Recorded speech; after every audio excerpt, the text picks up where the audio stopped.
Gravando. Legal, gente. Boa noite. Muito bom estarmos juntos aqui. Gratidão a todos pela presença, aos mentores de cada um, aos nossos amigos do plano espiritual que também nos acompanham nesses encontros, a todos os amigos do Seara Esperança, em especial Frei Abílio, mentor desse nosso grupo de estudos, e principalmente nosso Mestre Jesus, a quem pedimos a proteção, a permissão e a bênção para que possamos nos conectar com essas frequências mais elevadas e termos o melhor aproveitamento possível do estudo que faremos hoje. Então, iniciamos, como sempre, com a oração que Jesus nos ensinou. Pai nosso que estás nos céus, santificado seja o vosso nome. Venha a nós o vosso reino, seja feita a vossa vontade na terra, assim como no céu. O pão nosso de cada dia dai-nos hoje, Pai. Perdoa-nos por nossas ofensas, assim como devemos perdoar aqueles que nos ofendem, e não nos deixes cair em tentação, mas livra-nos, Senhor, de todo mal, que assim seja, graças a Deus. Boa noite, Mônica, boa noite, Beth. Boa noite, Mércia. Boa noite a todos, boa noite. Tá bom.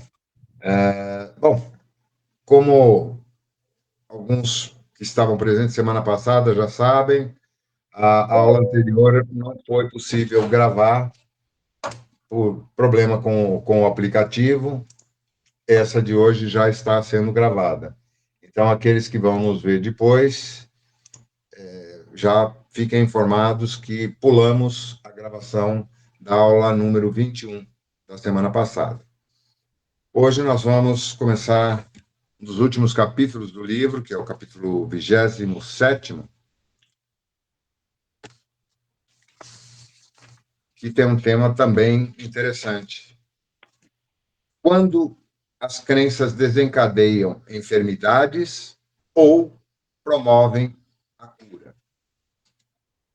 Bastante interessante isso. Gente, desculpem, eu esqueci de pegar o outro óculos. Só um instante, por favor.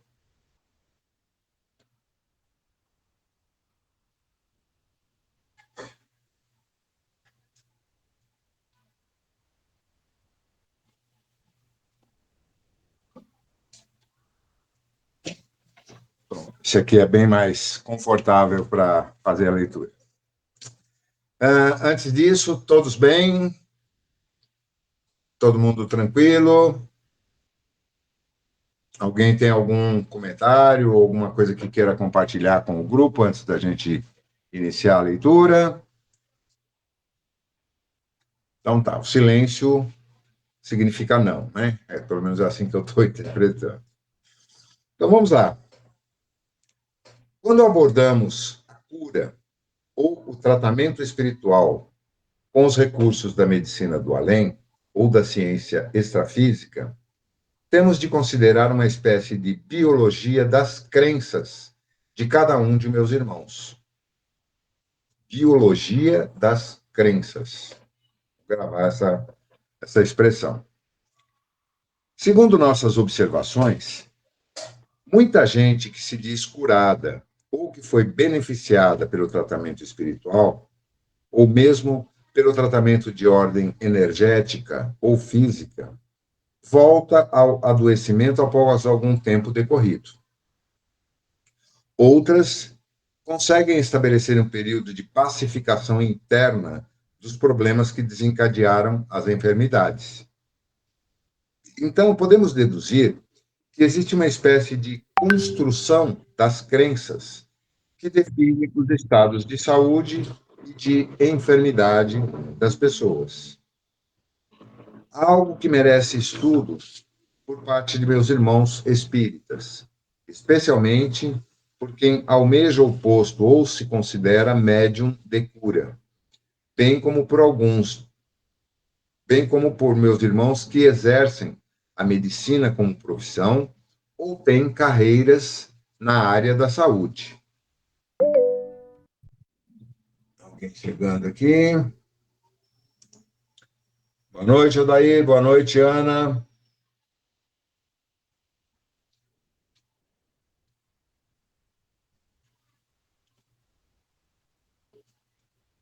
Diz respeito aos fatores envolvendo todo tipo de tratamento, desde cirurgias, sejam elas espirituais ou não.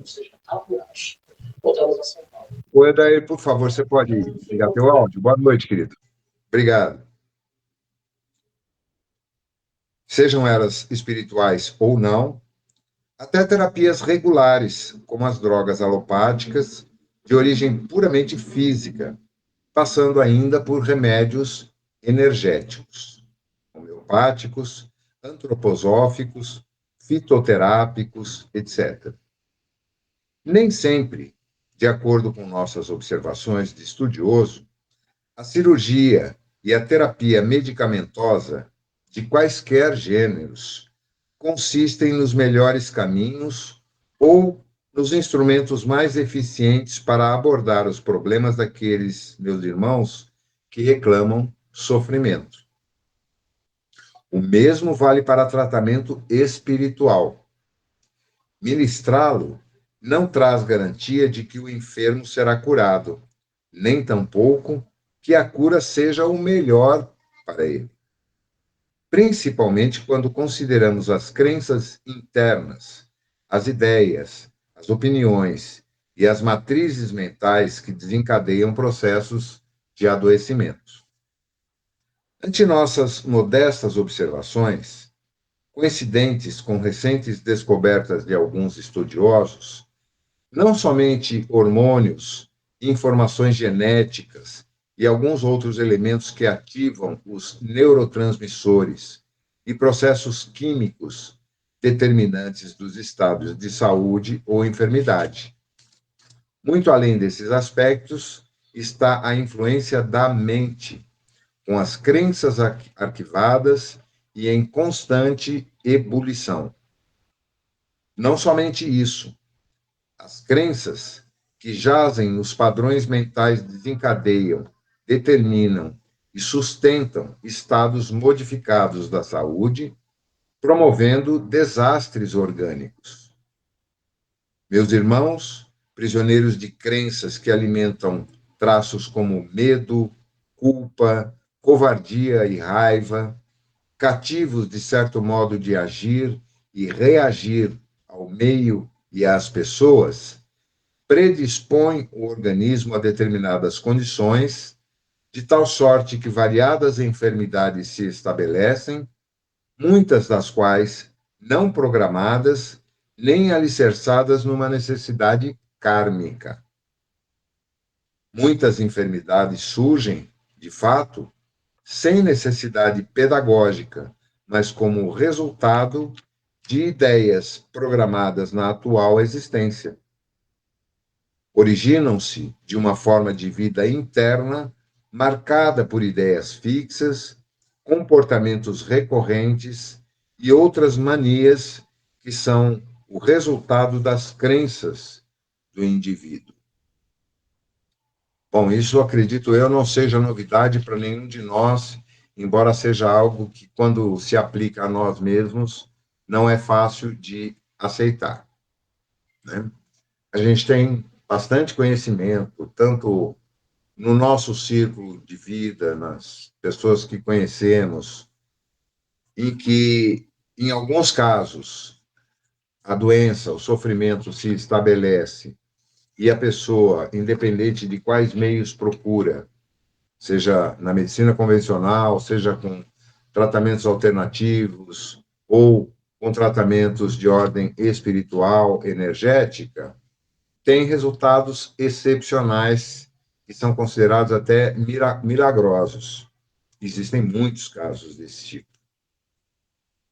Tanto quanto há aqueles que, com anomalias simples, sem grande complexidade, coisas que, na maioria das pessoas, quase que não afeta o seu estado geral e que são brevemente eliminadas e a pessoa deixa de sentir os sintomas e é como se nunca tivesse adoecido, eventualmente, em algumas pessoas, essa mesma patologia acaba causando graves complicações levando a consequências muitas vezes dolorosas e até levando a óbito. Quantos casos a gente não ouve falar de uma pessoa que vai fazer um procedimento simples, nada de excepcional, e, de repente, fica ali na sala de atendimento e não volta. Não chega sequer a ir para uma cirurgia ou para uma UTI. Quantas pessoas não pegam uma gripe boba e, de repente, se debilitam de tal forma e aquilo se desdobra em quadros gravíssimos de pneumonia ou coisas mais sérias, sendo que alguém que convive no mesmo ambiente contraiu provavelmente o mesmo vírus, a mesma gripe na mesma época e poucos dias depois está bem. Muito estranho, né?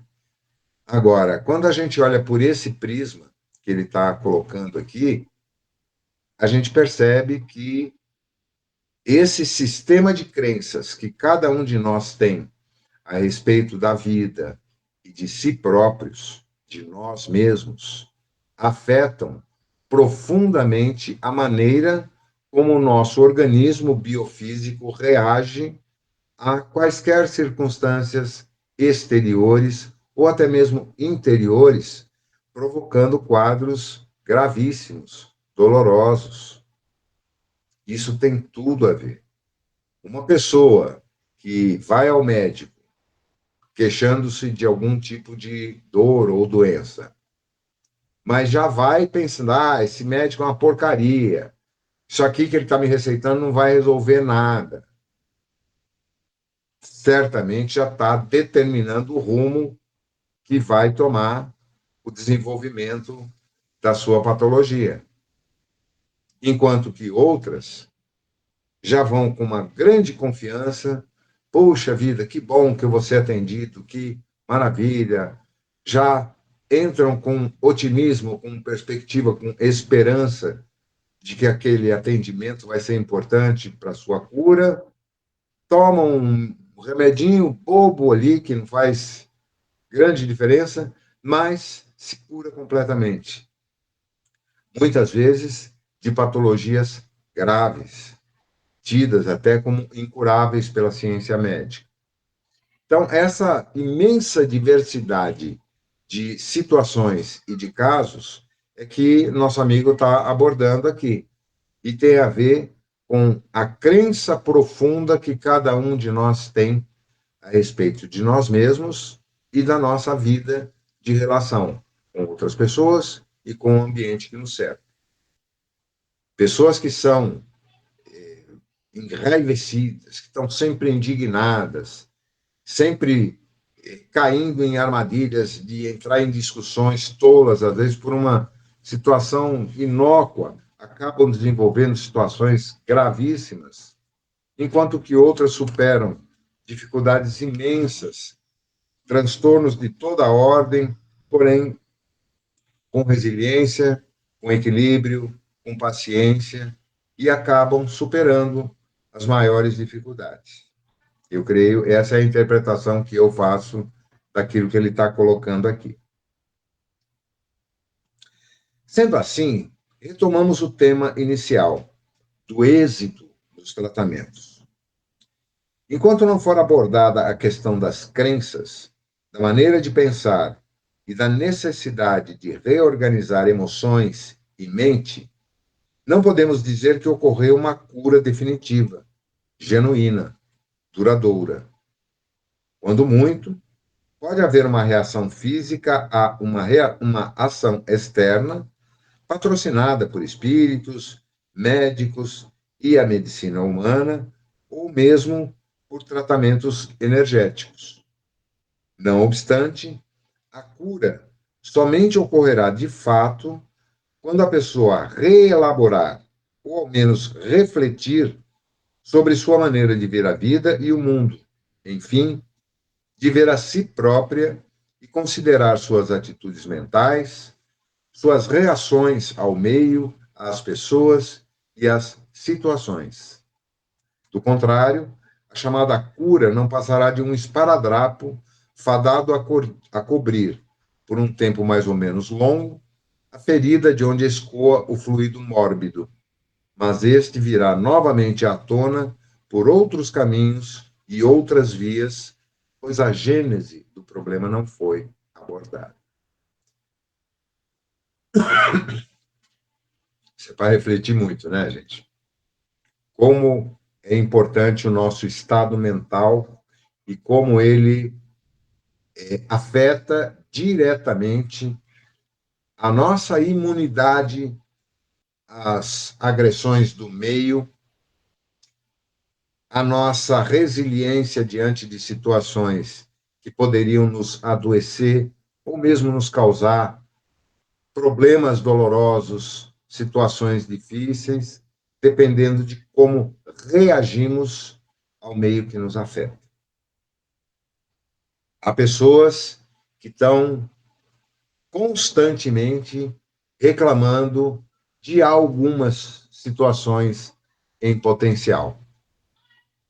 Alguns é o trânsito, outros é o ambiente de trabalho, para outros é o clima que está horrível, ou o lugar onde mora e não se sente bem de morar naquele lugar, seja uma casa, um bairro, uma cidade, um país. Essa reação negativa diante daquilo que a vida nos coloca diante faz toda a diferença em como o nosso organismo biofísico vai reagir e vai desenrolar todo o seu processo, aquilo que na medicina se chama de homeostase, que é o equilíbrio entre todas as funções orgânicas, de todos os órgãos, de todas as glândulas, a produção de cada um dos hormônios que, quando em equilíbrio, mantém aquilo que podemos chamar de saúde, ou ausência de qualquer tipo de anomalia ou situação que causa dor e sofrimento. E o contrário é igualmente verdadeiro. Situações negativas que criamos mentalmente com a nossa reação àquilo que exteriormente acontece, pessoas, situações, lugares, afetam o nosso equilíbrio interior, que vai diretamente comprometer o bom funcionamento do conjunto complexo e fantástico que são esses corpos que utilizamos. Então, a gente tem que refletir muito em como, no nosso dia a dia, a gente reage a situações pontuais, específicas, principalmente aquelas que ocorrem de maneira recorrente no nosso dia a dia, nas nossas vidas de relação. Aquilo que sempre está dando motivo para a gente reagir. Eu, ainda hoje, trabalho muito e com bastante dificuldade para me controlar no trânsito. É um dos gatilhos que me afetam. Hoje eu já estou quase um anjo, comparado ao que já foi. Eu era extremamente reativo e conduzia, embora muito bem, mas de forma agressiva. De muitos anos para cá, eu venho trabalhando isso, e a cada situação que ocorre, que começa a subir o ponteirinho ali, eu já, opa, menos, calma. De repente, a gente não sabe o que está acontecendo com aquele que nos criou uma situação embaraçosa, ou a gente tem mais tolerância e indulgência para com os erros, as bestialidades mesmo que os outros cometem, entendendo que cada um está num estágio diferente de evolução e, de alguma maneira, estão sendo utilizados como nossos aferidores, testadores. Fala, Pedrão. Só fazendo uma abordagem do que você falou aí, José, eu lembrei de uma frase que eu até coloquei semana passada no meu status do WhatsApp, né? Que diz mais ou menos assim, né? Por exemplo, quando as coisas entrarem no eixo, eu encontrarei a paz. Esse é o ego dizendo. E a alma diz: encontrarei a paz e as coisas entrarão no eixo. É aquilo que você falou. Muitas vezes, a grande dificuldade nossa é que às vezes a gente espera pelo próximo. Fala assim, ó, eu vou assim, eu vou ter um relacionamento com um colega do trabalho, com uma outra pessoa, e vou convencer, muitas vezes, assim, a gente não fala, mas às vezes pensa, né? Vou convencer ele a agir dessa maneira para a gente ter um bom relacionamento. Mas a gente tem que procurar, por exemplo, encontrar a paz interior da gente, dar o exemplo que pode, isso aí vai ser um reflexo para mudar também até o comportamento do próximo, né? Que é o grande erro nosso, que muitas vezes é esperar pelo próximo. É nossa luta diária, né? Que não é esperar pelo próximo, é nos encontrarmos interiormente com nós mesmos. E aí vai ser o reflexo, vai refletir para o próximo e a gente ter, como se diz, uma vida melhor, uma compreensão melhor da vida. Né?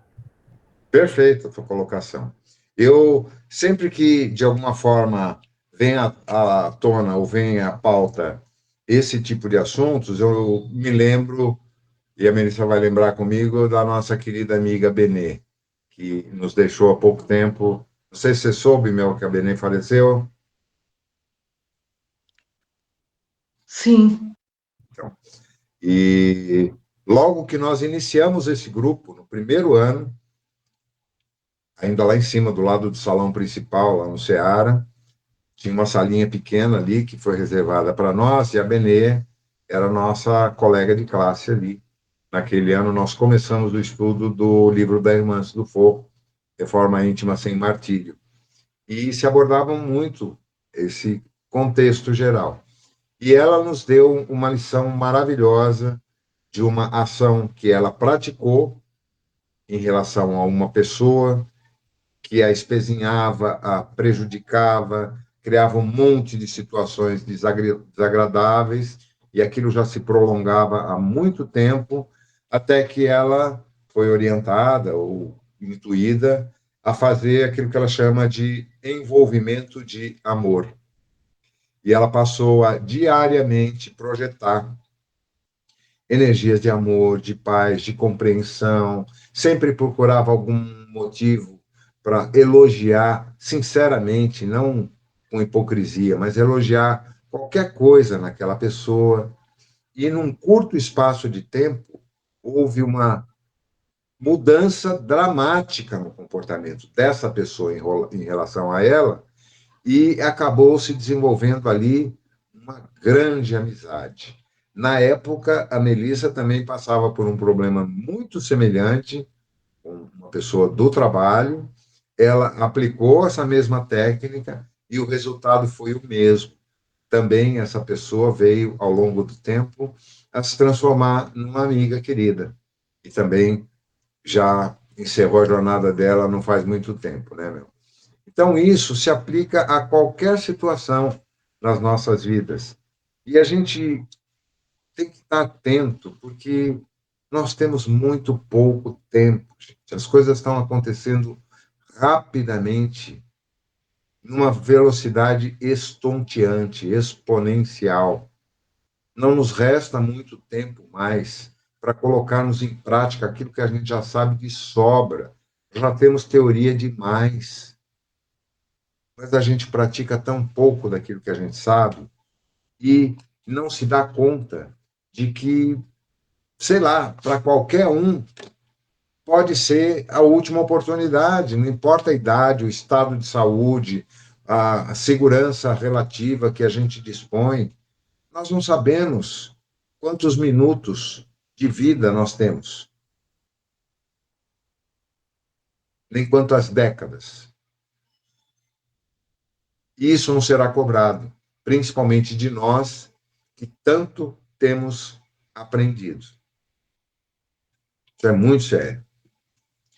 Realizar uma reunião de tratamento, um trabalho de cura, ou qualquer outro processo terapêutico, sem as devidas incursões pelo campo mental e emocional, sem que o consulente ouça algo que o desperte e o estimule a realizar mudanças mais profundas, internas, significa mirar resultados apenas superficiais.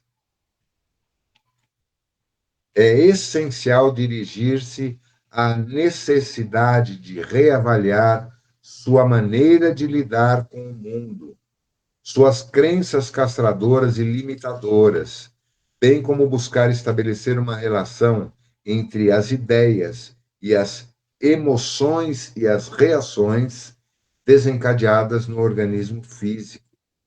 A fim de cumprir tal objetivo, é possível recorrer a um atendimento ou acompanhamento emocional, a uma palestra, minimamente.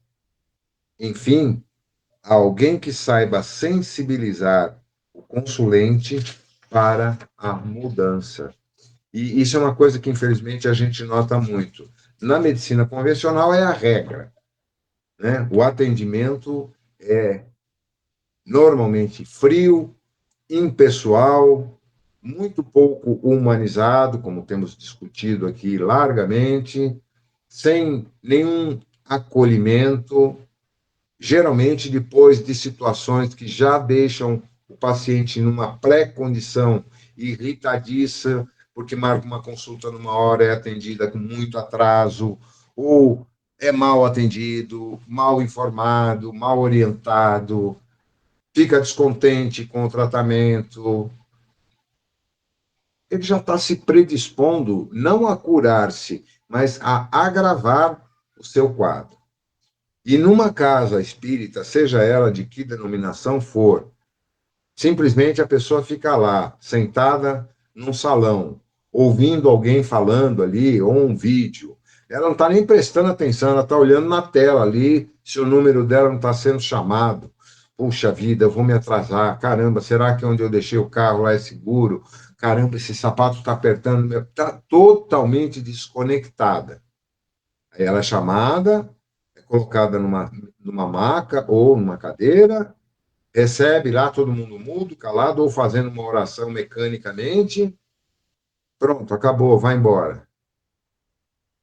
Gente, era melhor ter ficado em casa. Não apenas o consulente, mas aqueles que estão no entorno, que não acolhem.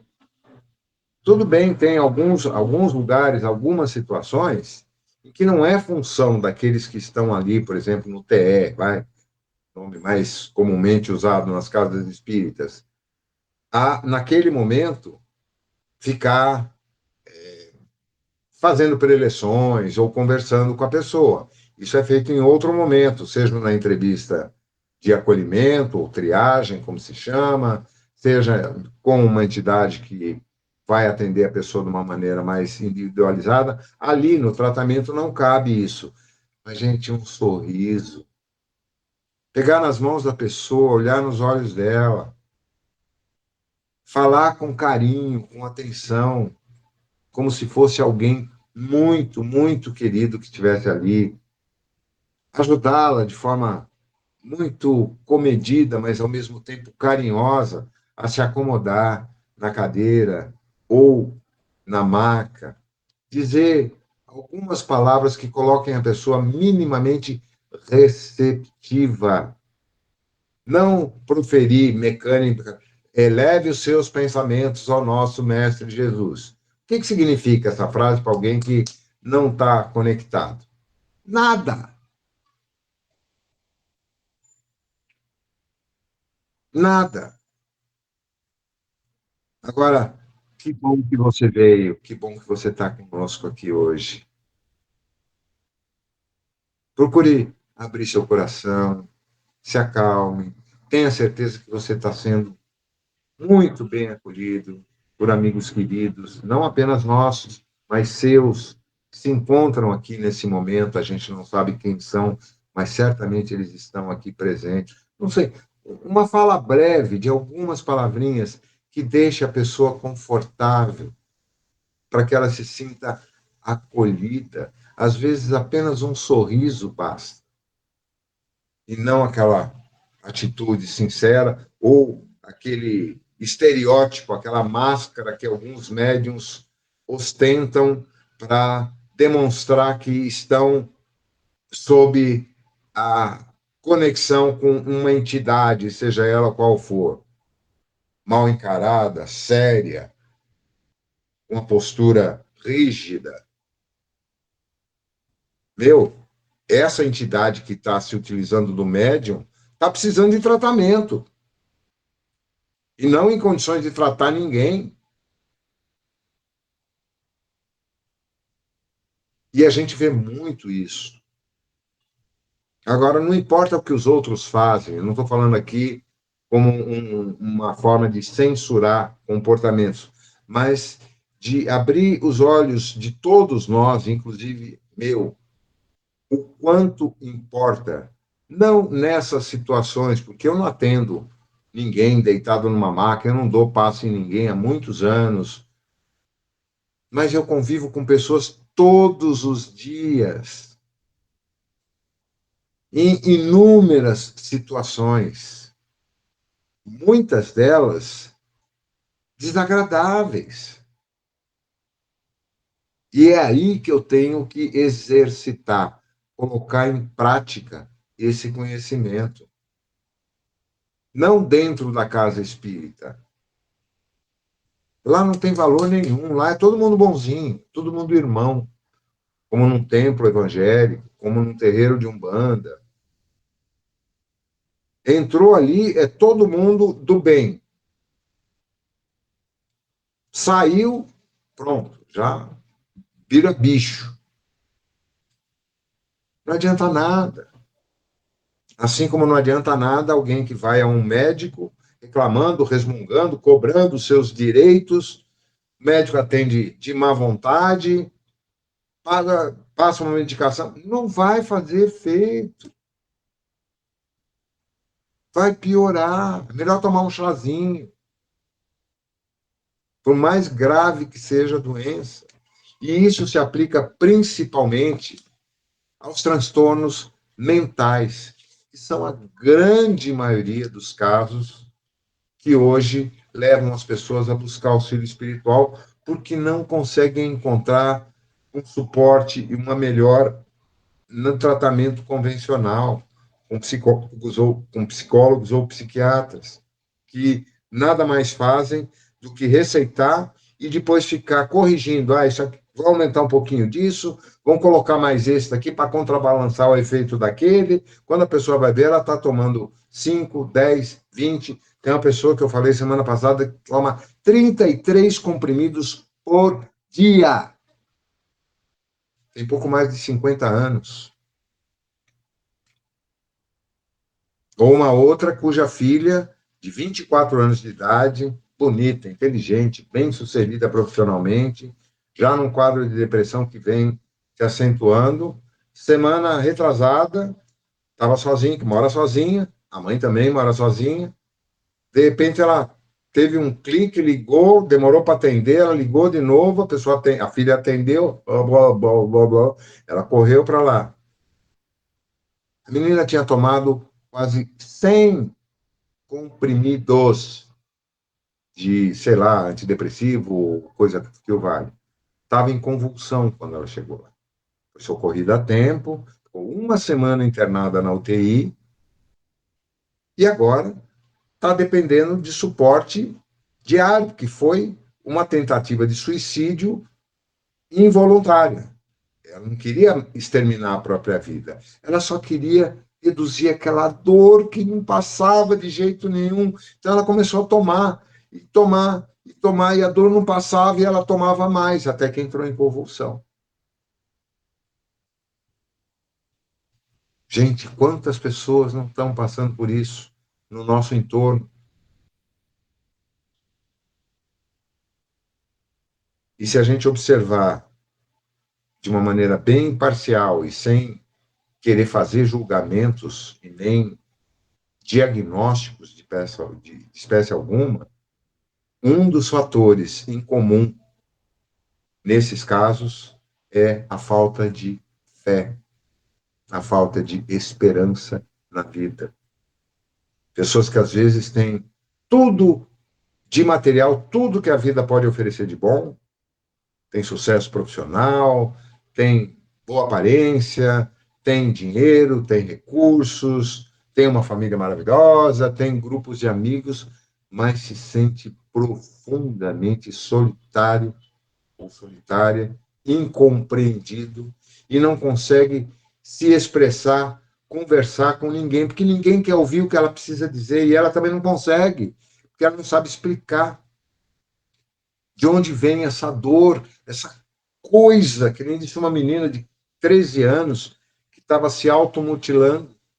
Por que que você faz isso, criança? Que eu sinto uma coisa horrorosa, que me aperta, eu não sei o que que é, e só quando eu me corto é que a dor faz com que isso passe. Que dor é essa? Que angústia é essa? Você tem fé em alguma coisa? Você acredita em Deus ou numa entidade superior? Ai, não acredito em nada. Isso aí eu ouço falar, mas não mexe comigo. Não tem nenhuma base, não tem ao que se apegar. Ora, vai ver o que está acontecendo no mundo, no entorno, principalmente para os mais jovens. Tá? Não todos, claro, mas muitos deles. E veio esse mundo louco, alucinado, violento, destruindo tudo que o mundo de bonito nos oferece, a natureza, os animais, os rios, os mares, tudo virando lixo, fumaça, as pessoas mais poderosas usando o poder só para causar destruição, exterminar a vida sem nenhum sentido, afetando milhões de pessoas que não tem nada a ver com a ganância de poucos. Eles perdem o sentido da vida. Existem hoje grupos no mundo inteiro que reúnem jovens que sofrem daquilo que se convencionou chamar de angústia climática, que tem pavor de imaginar o que vai acontecer no planeta nos próximos anos. Eles mal estão começando a vida e estão vendo essa destruição escandalosa e ninguém faz nada a respeito. É natural que isso crie angústia num ser, numa criatura que não tem nenhum embasamento para compreender que não é apenas esse corpo, para entender que é, além disso, um espírito. E que tudo aquilo que acontece no entorno tem uma razão e um objetivo. E que, em última análise, por mais doloroso que seja, o objetivo é para o melhor, é para o bem e não para o pior. Mas tudo que eles veem na televisão, nos livros, nos podcasts, nas séries, é distopia, é destruição geral e a sobrevivência apenas do que existe de pior no ser humano. Veja todas as séries que têm feito sucesso nos últimos 10 ou 20 anos. Todos os filmes pós-apocalípticos. Não tem um, nem livro, que mostra um final feliz. Depois de toda a destruição, algo de bom permanece. Ao contrário, só o que tem de pior, a violência, a degradação. Isso é subliminar e é intencional. Não é casual que haja tantas referências distópicas em relação ao futuro. Os maiores líderes da tecnologia hoje, os Jeff Bezos, Mark Zuckerberg, Elon Musk, o Peter Thiel, todos eles apregoam publicamente que o objetivo é um mundo onde não haja mais necessidade de seres humanos. As máquinas vão produzir tudo. A inteligência artificial vai comandar os destinos do planeta. Nós não queremos mais governos de nações, a gente quer um governo mundial comandado por um grupo de tecnocratas, de CEOs, que vão conduzir os destinos da humanidade. Eles estão afirmando isso publicamente. Está na mídia, não é fake, não é montagem. É explícito. O Sam Altman, dono da OpenAI, falando semana passada, dizendo que o custo, tanto em água quanto em energia, para manter um data center, é menor do que o custo para manter um ser humano até os 20 anos de idade. Comparar um data center com um ser humano. Para! O que a tecnologia tem trazido de benefício para a sociedade? Nada. Pelo contrário, está escravizando cada vez mais a todos nós. E o objetivo explícito e declarado é esse. Não apenas dos CEOs das grandes corporações, das big techs, mas até dos governantes mundiais que assumem claramente um papel alinhado com essa mentalidade e fazem tudo que está ao seu alcance e no seu poder para destruir, porque o objetivo dessas forças é esse, é saquear, destruir, rapinar o máximo que eles conseguirem desse planeta e arrebanhar o maior número possível de seguidores que vão acompanhá-los quando eles forem daqui exilados. Processo que já está em curso. Eles sabem disso. E isso é intencional e magistralmente bem executado. Agora, todos nós que estamos aqui nesse grupo hoje, os encarnados e os no plano extrafísico, temos já há bastante tempo aprendido com aquela que é a apostila principal para esse vestibular que nós estamos passando, que é o Evangelho. É só aquilo ali, não precisa mais nada. Mas tem que ser vivido, aplicado cotidianamente. Quando nos referimos ao Evangelho como roteiro para os irmãos que nos procuram, estamos nos referindo a seu comentário terapêutico, ainda que muitos o vejam como instrumento de coibição moral ou como norma religiosa.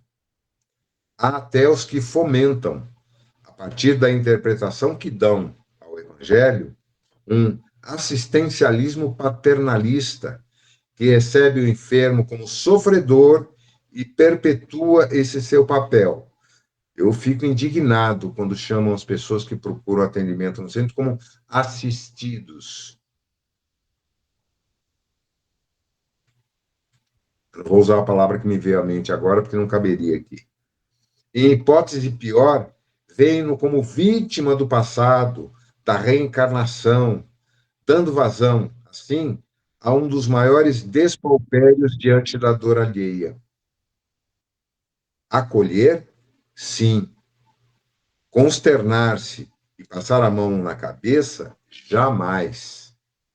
Educar, eis a meta, que é bem diferente de alimentar crenças simplistas, úteis apenas à explicação pueril da dor alheia. De que adianta justificar que o problema existencial ou a enfermidade de alguém é resultado de seu passado nebuloso? Que isso acrescenta? Como favorece o crescimento e a superação? E, afinal, qual de nós não teve um passado nebuloso? Essa aparente e simplória justificativa alivia, alivia a dor ou, por acaso, resolve os problemas? Talvez sirva apenas para disfarçar nossa incapacidade de solucionar as questões que nos são conduzidas como representantes da pedagogia do O amor. seu som tá muito distorcido. Alguém mais está com dificuldade aí com o meu áudio? Eu estou ouvindo bem, viu? Eu também. O da Mércia eu não escutei direito. Veio distorcido para mim o dela. Eu acho que deve ser o seu dispositivo, Mércia. Vamos fazer uma coisa? Já deu 45 minutos aqui. Vamos passar para a próxima aula. Eu vou fechar a sala aqui e abrir a outra. E aí, saindo fora, talvez melhore. Vamos tentar.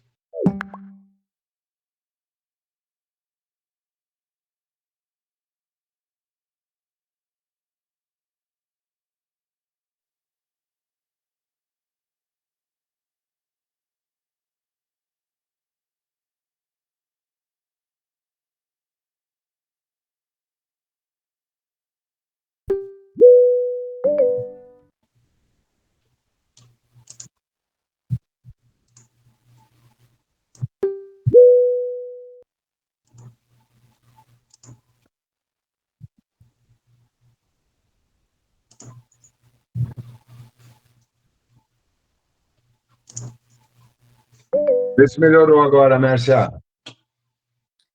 Agora está normal. Pode ser Então, minha internet aqui, pode ser o Wi-Fi. provavelmente era a tua conexão mesmo. Agora melhorou, né? Melhorou, por enquanto, sim. Então, tá bom. Às vezes acontece, o sinal oscila, né? É isso mesmo. Fala, dona Mira, também o teu som aqui também está alto. Quer abaixar teu microfone, por favor? Tarará, acho que estamos todos aqui, né? Eu não contei quantos tínhamos, quantos estávamos, mas acho que estamos todos aqui. Bom, fazendo uma pausa agora nesse ponto, tá? Nós temos ainda mais 2 páginas de texto aqui. Eu quero passar um pouco a palavra para você. Melissa, fala um pouco com a gente. Faz tempo que você não nos brinda com a tua presença.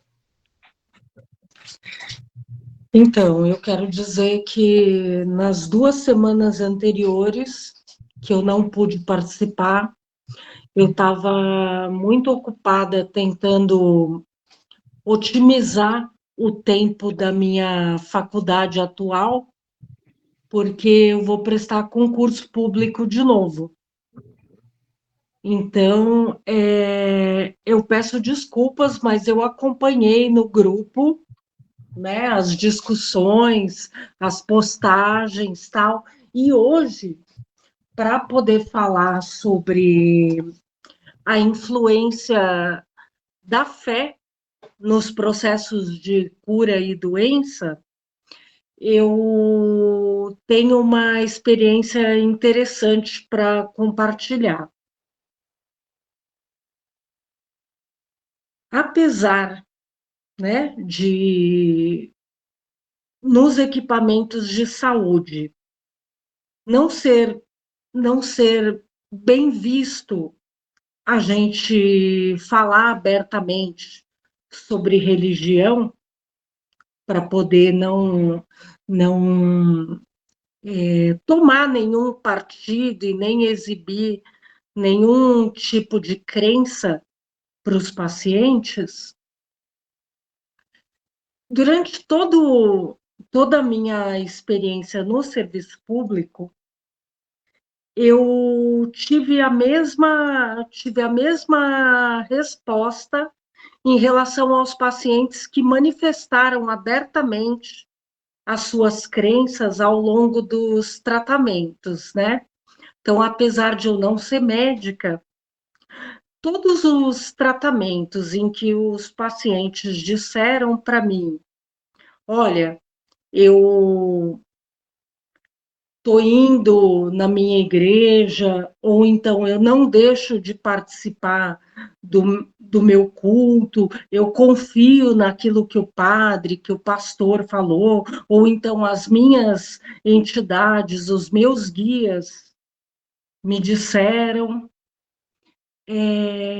Eu tive respostas semelhantes ao que é contado na literatura, que os pacientes que demonstram claramente a sua fé e que usam a fé como uma ferramenta de autoconhecimento, de aperfeiçoamento, eles obtiveram melhoras mais rápidas e expressivas do que aqueles que não têm fé nenhuma.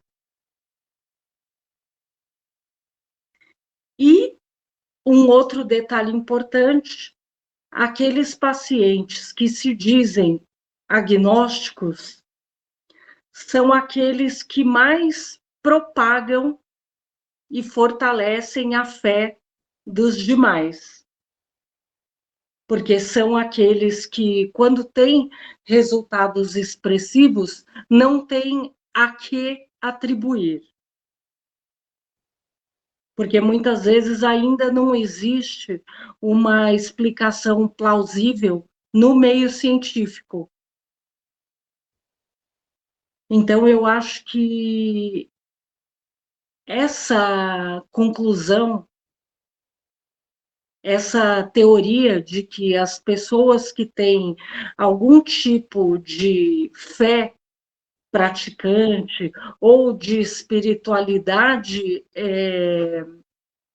manifesta, elas obtêm realmente resultados muito mais rápidos em relação às suas curas e desdobramentos muito menos dramáticos nas suas enfermidades. E aí, quando alguém me pergunta, por exemplo, nossa, mas a pessoa está passando por uma doença grave, a pessoa está passando por algo absurdo, e mesmo assim ela tem fé e não melhorou.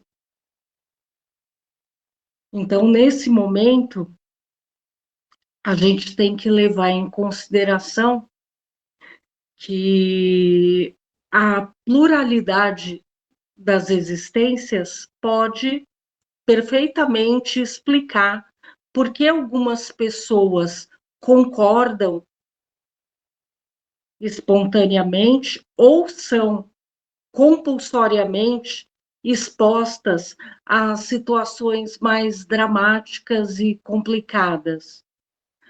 Porque faz parte do aprendizado de cada um. Então, aqueles que podem ter os seus sofrimentos atenuados, mesmo dentro de situações complexas e dramáticas, muitas vezes, aos olhos de quem está de fora, não aparenta, mas para a pessoa que está passando pelo problema, passando pela situação, realmente o sofrimento e as dores, eles são atenuados de forma muito significativa. E eu sou uma testemunha viva de que esse processo realmente acontece, porque eu já convivi, já presenciei e já atendi pessoas com casos semelhantes ao meu. Eu tenho fibromialgia e só para quem não é da área da saúde poder entender. Existem 18 pontos dolorosos ao longo do nosso corpo e para fechar o diagnóstico de fibromialgia, que é um diagnóstico clínico, a gente precisa de 11 pontos dolorosos. Eu tenho 16. Então, depois de muito tempo lendo e ouvindo que a fibromialgia era uma doença psicossomática, que era uma doença emocional, a gente vai cada vez mais acreditando que a espiritualidade nunca nos abandona, porque surgiram novos estudos falando que a fibromialgia tem origens genéticas, que elas têm origens traumáticas, podem ter origens emocionais, mas que elas são um conjunto de sintomas reais. E dentro dessa sintomatologia, cada pessoa sente a intensidade da dor de um jeito. Então, quando um médico pega uma tabela e mostra de 1 a 10 quanto está doendo, o que, às vezes, uma pessoa que eventualmente sente dor na vida poderia classificar como 8, 9, quem convive com a dor pode classificar como menos. Ou, em dias mais difíceis e sensíveis, dor até para pentear os cabelos. Então, eu diria o seguinte, que dentro da minha experiência profissional e dentro da minha experiência pessoal, a fé, sendo ela manifestada ou não através de uma religião, ou através de um pensamento positivo, ou através da espontaneidade de ações e comportamentos que possam beneficiar não só a si mesmo, mas melhorar a vida de outras pessoas, ela tem o mesmo efeito. Ela melhora a condição física, espiritual e emocional daquela pessoa que está sofrendo. Então, eu quero aproveitar essa oportunidade para dizer para vocês o seguinte: eu não sou uma pessoa religiosa, mas me considero uma pessoa muito otimista em relação ao poder da espiritualidade, aliado ao poder da ciência.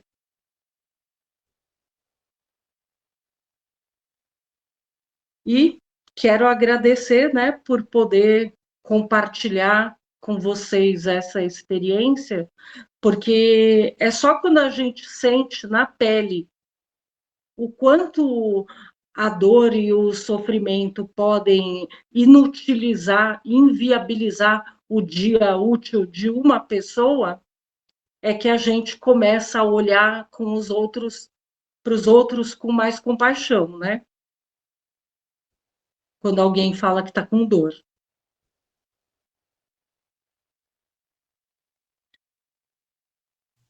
E como é difícil, né? Porque você estava citando um caso clássico, que é o da fibromialgia, que acomete um grande número de pessoas, principalmente mulheres, isso já é consenso na medicina, embora haja casos também entre homens, mas que foi considerado, inclusive do ponto de vista clínico, e ainda é por muitos profissionais de medicina, como um processo psicossomático, naqueles que não são tão contundentes e agressivos. Há aqueles que dizem que simplesmente é frescura. Como se dizia também em relação à depressão, à ansiedade, até muito recentemente. Então, nós temos que ter esse sentimento de gratidão pela evolução da ciência, da medicina, e muita compaixão, usando a tua palavra, Mel, por aqueles que, infelizmente, ainda não compreendem isso e não conseguem sentir compaixão pela dor alheia. Hoje, o fato de o reiki, por exemplo, fazer parte do grupo de terapias aceitas, não apenas pelo SUS para tratamentos alternativos, mas dentro de hospitais de referência, como o Hospital das Clínicas, é fruto da observação tanto de médicos, cirurgiões, quanto de enfermeiros e outros profissionais do corpo clínico que percebem nitidamente uma redução do tempo de convalescença, uma melhor resposta a tratamento, uma melhoria no quadro imunológico de vários pacientes, enquanto que aqueles que são mais materialistas, digamos assim, eu não diria nem agnósticos, mas materialistas, porque o agnóstico, geralmente, eu não acredito em Deus, graças a Deus, né? Ele tem uma atitude que ele não se identifica com nenhuma corrente religiosa, mas pode ser uma pessoa extremamente otimista, alegre, de bem com a vida, de bem com o mundo, o que é muito mais importante do que frequentar uma atividade religiosa 2, 3, 5 vezes por semana e não sentir isso, e não colocar isso em prática. Quantas pessoas eu conheci ao longo da minha vida que nunca entraram numa igreja, de qualquer espécie, mas que sempre trataram as pessoas com cortesia, com respeito, com bom humor, enfrentam as suas dificuldades sem queixas nem reclamações, estão sempre de bem com a vida. Eu conheço muitas, poderia enumerar dezenas aqui, assim, de memória. Mas vou falar uma, que não está presente aqui, mas que está aí pertinho de você. A Lília Jarra, mãe de Melissa. Ela é uma pessoa assim. Ela está sempre, nos piores momentos, com dor, com sofrimento, com preocupações imensas com relação à família ou a outras pessoas. Ela sempre tem um sorriso no rosto, ela está sempre se ocupando, ela está sempre procurando, de alguma forma, colaborar com um com o outro. Quanto tempo faz que ela não vai numa igreja, num templo, em algum lugar? É muito raro. Em compensação, quantas pessoas não vão 3, 4, 5 vezes por semana numa casa espírita ou num templo evangélico, onde quer que seja, mas estão sempre mal-humoradas, doloridas, sofridas, com uma expressão de dor, de inconformismo com a vida. Vou terminar de ler o texto aqui, que eu acho que dá para a gente conversar mais um bocado sobre isso ainda.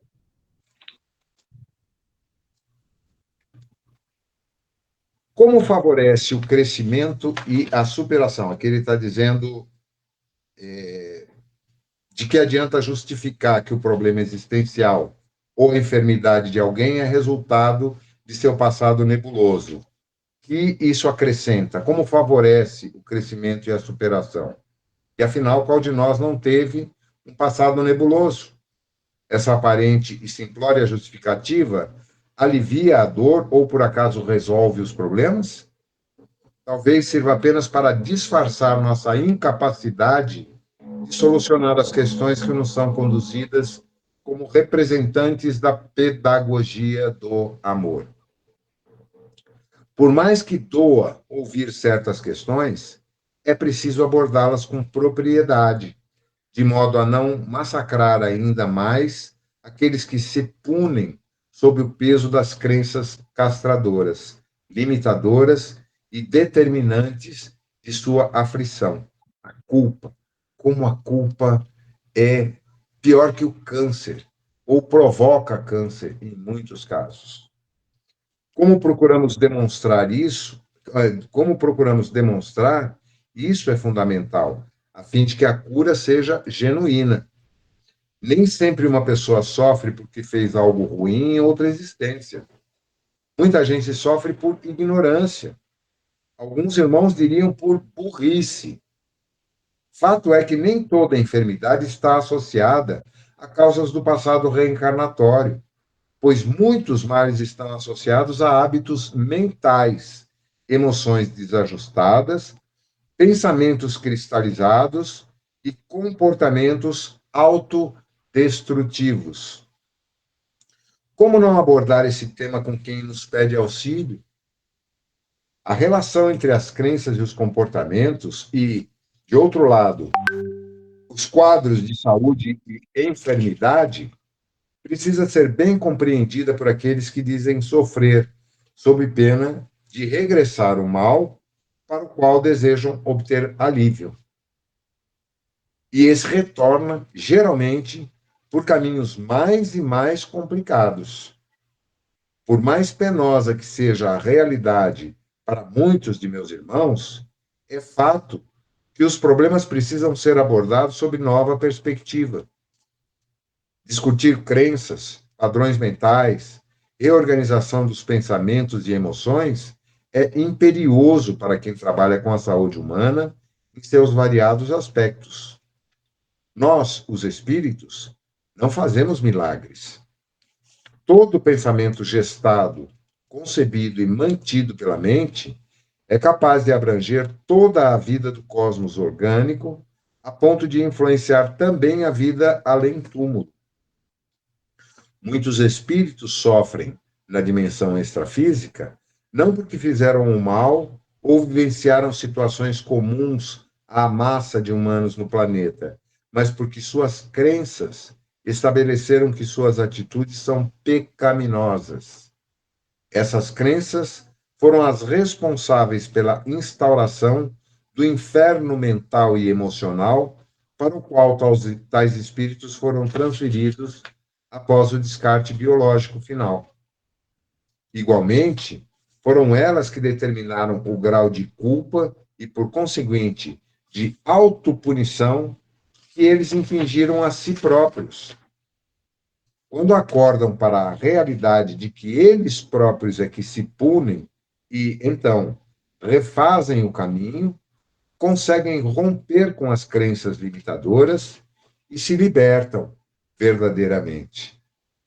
Algo semelhante ocorre com as enfermidades, emoções, fracassos, desafios e lutas diárias. As crenças, comportamentos e atitudes mentais cristalizados determinam a natureza do trabalho, da vitória, das lutas e dos estados de saúde do ser.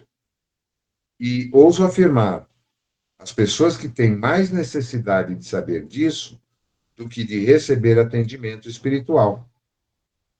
Meus irmãos não podem perder de vista que a maior cura é a cura da alma. E muito podem contribuir falando, explicando, exemplificando e informando as pessoas que nos procuram o auxílio de que só alcançarão a verdadeira cura quando se libertarem internamente, quando se reorganizarem emocionalmente e desconstruírem as crenças que desencadearam seu estado de insatisfação e infelicidade vigente.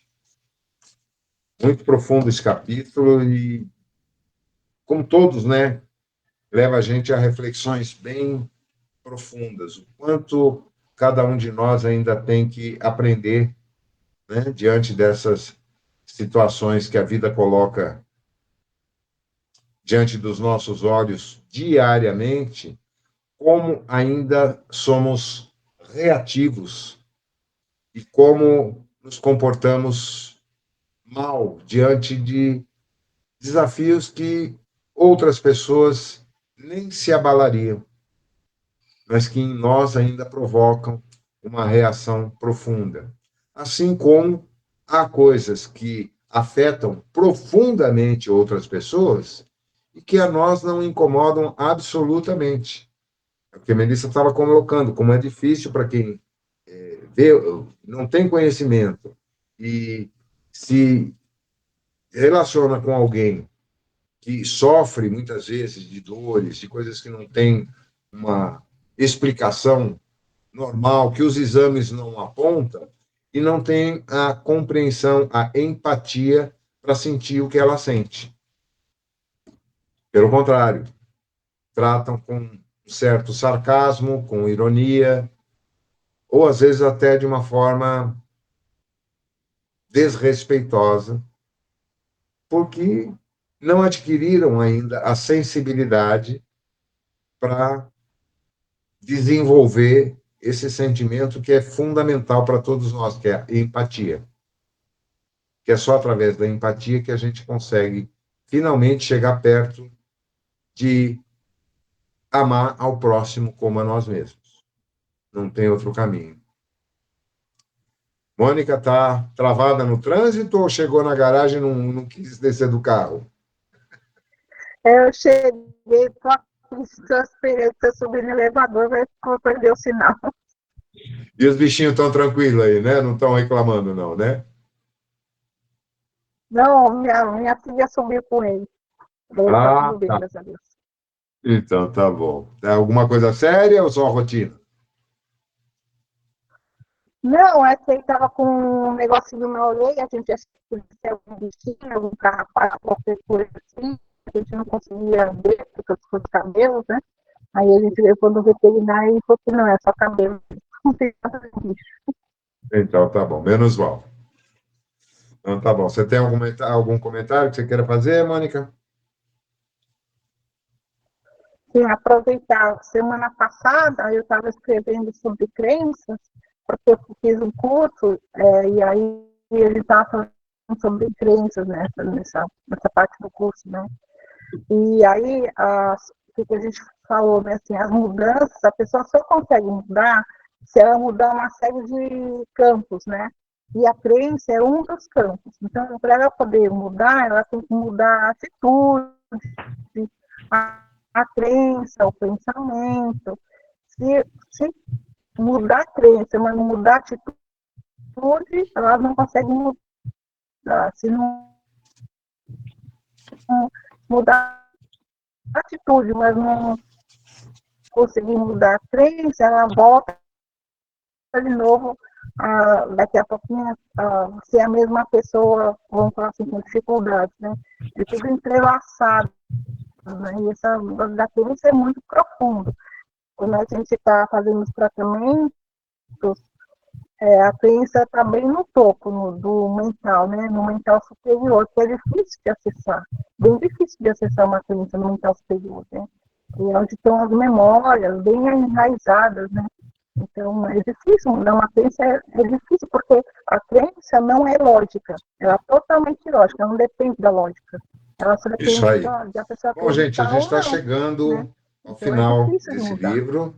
Temos mais um capítulo 28 e o epílogo, que é bastante curto. Tá? Então, aí, terminando, a gente já retoma não, inicia o outro do Inácio. Alguém mais quer fazer algum comentário? Mel, você tem mais alguma coisa a dizer? Acho que é um tema que, de alguma forma, você tem muita experiência e muitos relatos aí que podia compartilhar com a gente. Não sei se tem algum que vem à mente agora. Então, eu só queria fazer um contraponto no que eu falei anteriormente, que é o seguinte: assim como a fé potencializa, né, os processos de cura e ameniza os processos de dor e de sofrimento, a gente também tem que se lembrar que tudo aquilo que é excesso também é prejudicial. Então, existem pessoas que são tão religiosas, digamos assim, que chegam a achar, né, que a religião é capaz, que a fé é capaz de curar qualquer coisa sem tratamento médico. Então, a gente também não pode se deixar apegar pelos extremos, né? Por quê? Dentro desses extremos, a gente observa que inúmeras séries da TV, documentários, já passaram essa noção de que o fanatismo destrói toda e qualquer esperança de cura, né? Porque a pessoa fica fascinada por um tratamento que se utiliza soberanamente da espiritualidade e esquece de fazer a parte dela, lembrando que a gente está num mundo material e, como mundo material, a gente ainda precisa manifestar e transformar as nossas virtudes, as nossas habilidades, no que diz respeito à matéria. Então, ainda é o corpo físico que manifesta a grande maioria dos nossos sofrimentos através de sintomas. Então, a gente não pode prescindir do tratamento médico em detrimento a uma fé, por mais fortalecida que ela seja. Justamente porque, se é uma fé embasada em conhecimento, a gente sabe que ao homem foi dada a inteligência para que ele alcançasse o progresso dentro do campo dos conhecimentos. Então, a medicina é uma prova disso. Cada vez mais estudos estão surgindo para mostrar que é a fé aliada à ciência sempre que vai potencializar esses resultados, e não um ou outro, né? E aí a gente deve lembrar de exemplos atuais, eu diria, como, por exemplo, o caso de seitas religiosas milagrosas, em que as pessoas, em detrimento dos tratamentos médicos, se entregam a rituais cheios de simbolismos e significados, esquecendo de tomar os remédios, esquecendo de fazer os cuidados preventivos, as orientações dadas pelos profissionais de saúde, e acabam se tornando fanáticas, acabam abandonando aquele conhecimento, aquele medicamento que poderia salvar a sua vida, que poderia transformar o seu destino, a sua jornada reencarnatória, de uma forma muito mais suave e satisfatória do que se deixar levar simplesmente pela fé não raciocinada,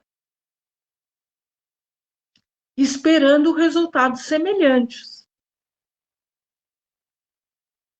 Então, era isso que eu queria acrescentar, para a gente tomar cuidado com os extremos. Muito bem colocado. Até porque todos nós temos ainda uma influência muito forte da nossa formação, a nossa sociedade judaico-cristã, com esse conceito do Salvador, né? Aquele que vai nos salvar de qualquer situação, qualquer adversidade, qualquer susto, qualquer incidente. Meu Deus do céu, minha Nossa Senhora, Jesus, me acode. Isso está muito interiorizado em nós, e às vezes, diante de situações mais sérias, como doenças graves, ou acidentes, ou situações tensas na nossa vida, ainda a gente tem uma certa propensão a delegar, né?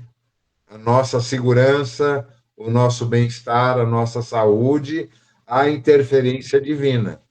E tudo que nós estamos discutindo aqui hoje remete ao contrário. Nós somos os responsáveis por mantermos da melhor forma possível e com o melhor funcionamento que for permitido esses organismos que recebemos para aprendizado durante essa jornada.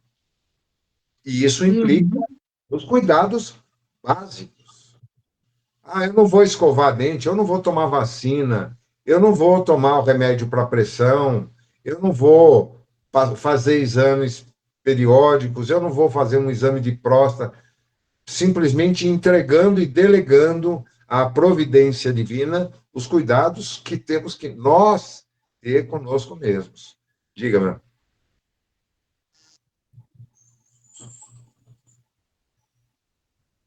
Você está com áudio.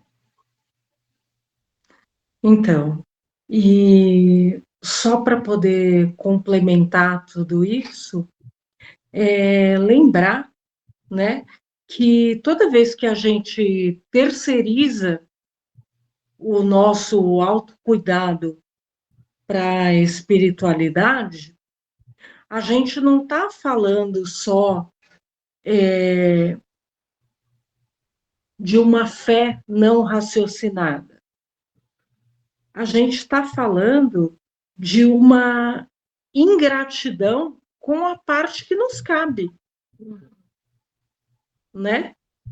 Porque se a gente for ocupar, eu diria assim, como se fossem pessoas mesmo. Se a gente for ocupar os espíritos, os santos, os anjos da guarda, tudo para ficar de prontidão para tudo aquilo que a gente não quer e acha que não precisa fazer por nós mesmos, hajam legiões angélicas, né, em volta de nós, porque Deus é uma coisa que eu costumo sempre falar na minha vida. Deus tem coisas tão mais importantes para se preocupar nesse momento do que se você tomou o seu comprimido, se você escovou o seu dente, se você olhou para os dois lados da rua antes de atravessar. Então, se a gente for colocar tudo delegado ao destino, digamos assim, a gente se torna espiritualmente espíritos em regressão em vez de progresso. Dependentes, né? E infantilizados. Exatamente, a gente se torna espíritos em regressão ao invés de progresso, né? Porque a gente delega tudo aquilo que faz parte do nosso conhecimento e da nossa inteligência para seres que têm que se preocupar em haver a harmonia de coisas muito maiores, né? A harmonia de todos os astros no universo, do macro ao microcosmo, e não se você hoje calçou suas meias antes de sair na friagem, né? Não se você saiu de casa deliberadamente sem tomar remédio nenhum. Então, eu digo que Deus tem coisas tão mais importantes para se preocupar, que a hora que sobrar tempo para se preocupar com esse pequenino detalhe, já passou. A gente já colheu a consequência da nossa própria atitude. Não dá mais tempo de retificar. Eu penso que a inteligência divina, a consciência cósmica, já nos dotou de todas as ferramentas, equipamentos e conhecimentos necessários para a gente passar por essa jornada que estamos passando agora, nessa experiência divina, sem nenhuma dependência da intervenção divina. Deus não se mete nos nossos assuntos do dia a dia, como a Melissa colocou muito bem. Deus não é um velhinho que está lá com uma planilhinha de Excel apontando os nossos erros e acertos e nos pontuando. Não. As leis que ele criou são absolutamente perfeitas. E à medida em que nós vamos desenvolvendo a nossa consciência e adquirindo conhecimento dessas leis, basta colocá-las em prática para a gente ter uma vida minimamente sadia, equilibrada. Não que venhamos a ser super-homens ou super-mulheres, em absoluto. Nós somos seres que temos fisicamente, biologicamente, prazo de validade, duração pré-estabelecida. Mas a gente pode viver bem melhor, sofrer muito menos e, principalmente, causar menos dor e sofrimento aos outros se a gente minimamente se dedicar com disciplina, com consciência, com determinação, a colocar em prática esses conceitos no nosso dia a dia. De forma simples, sem complicação, sem necessidade de hábitos, de cumprir regras e fazer determinados... Não, eu tenho que fazer tanto tempo de meditação, eu preciso fazer minhas orações em tais e quais horários, nada disso. É o momento, é a atenção plena ao momento. Esse é o conceito do mindfulness, né? Da meditação mindfulness. É estar consciente, presente, no aqui, no agora, naquilo que me rodeia, o que está acontecendo e como eu posso interagir de forma sadia com tudo isso. Apreciar, contemplar qualquer coisa bonita. Pode ser o formato de uma nuvem, um passarinho, um animal, qualquer coisa. Até a nossa própria imagem refletida numa tela ou no espelho, por que não? Sorrir para si próprio. Isso faz um bem enorme. Então, é isso, gente. Acho que a gente teve uma noite bem produtiva hoje, bem esclarecedora. Estamos com 2 minutinhos só para encerrar. A menos que haja alguma coisa muito pontual, vamos fazer o nosso encerramento, ok? Então, vamos lá. Eu tenho esse hábito já desenvolvido ao longo de muito tempo, eu e Melissa, de sempre encerrarmos os nossos encontros evocando a imagem de Maria de Nazaré. E nem todos podem ter compreendido muito bem por isso, não pela figura em si, pelo espírito que é ali representado, mas principalmente pela energia de amor que emana desse ser.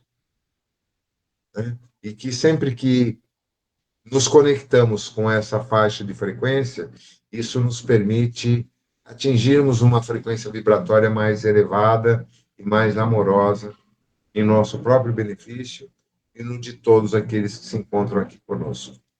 Então, querida Maria, a nossa gratidão profunda e pedimos, sim, que se comova conosco, que nos permita atingir esse amor que você tão bem exemplificou. Ave Maria, cheia de graça, o Senhor é convosco. Bendita sois entre as mulheres, e bendito é o fruto do vosso ventre.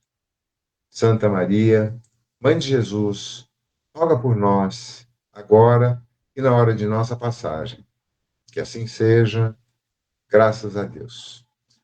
Valeu, queridos. Muito obrigado. Uma ótima noite a todos. Boa semana. Boa noite. Boa noite a todos.